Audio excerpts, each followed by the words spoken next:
Hey everybody, it's InnoVision, and I just wanted to share a quick update that I have Secure Boot up and running under SteamOS, and I'm working on a guide, and here's proof that it's working. And so now let's go ahead and go into desktop mode so we can just double check that Secure Boot is enabled here.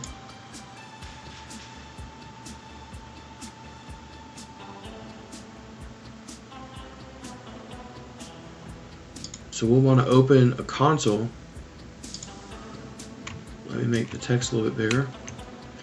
And so the easiest way to check whether Secure Boot's enabled under Linux that doesn't require any external utilities to be installed is to simply look at the kernel logs from system boot up. So we're going to type in sudo space dmessage pipe grep I and then in quotes secure space boot.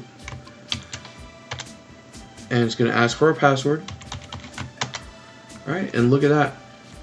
From that timestamp in our kernel log, we can see Secure Boot is enabled under SteamOS here. Be sure to hit that like button and subscribe. That way you don't miss all the amazing toys and gaming tips we've got coming down the pipeline.